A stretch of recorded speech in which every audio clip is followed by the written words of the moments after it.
If you want to play Renegades, you need to know that at the beginning you will lose most of your matches. You will die easily, you won't be able to kill anyone before enemy will notice you. Heroes from Renegades faction require a lot, I say a lot of skill and hours played.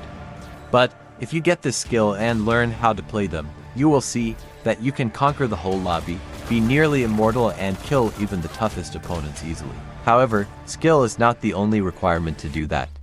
Your gear build and well-upgraded gears will be as important as skill. Without them, battles will be much more difficult. Moreover, you can't give one good gear build to everyone, because everyone has different preferred playstyle and has to match the gear build to their own preferences. During the battle you will need to think fast and decide even faster what to do when you are attacked by even 9 opponents. Force and Arms faction is similar to Renegades, not in playstyle, because these are really different, but in requirements. Without proper preparation and knowledge, you will be useless and easy targets for the opponents.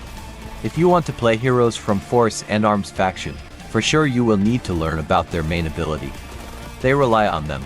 Of course, it will be possible to play without them, but it will be much more harder. For example, Bertha without suppression is nearly useless, because of her low vision range and high fire spread. Although, some people show that they can survive attacks without using the ability. But, Lynx, who also belongs to this faction, can easily win the match without rain of arrows. At the beginning you think that this is useless, easy to miss and deals low damage.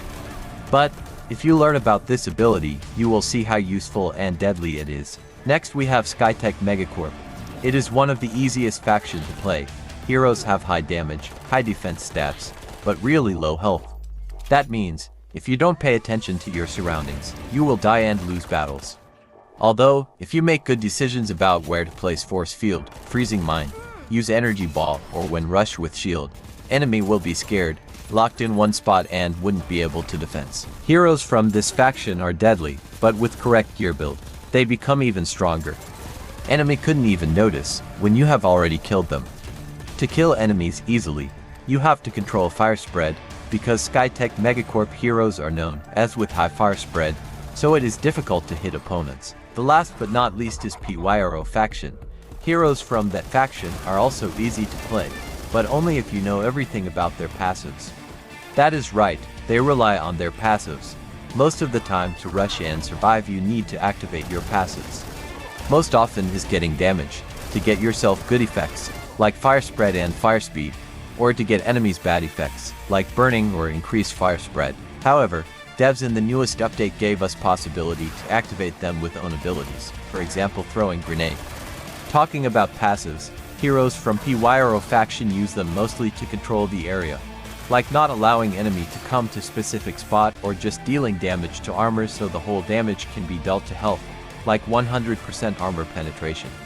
Sometimes abilities will be enough to kill enemy team. Do you know any information about these factions that I didn't mention in the video? Let me know in the comments. Also like the video if you enjoyed it and hit the subscribe button so you don't miss anything.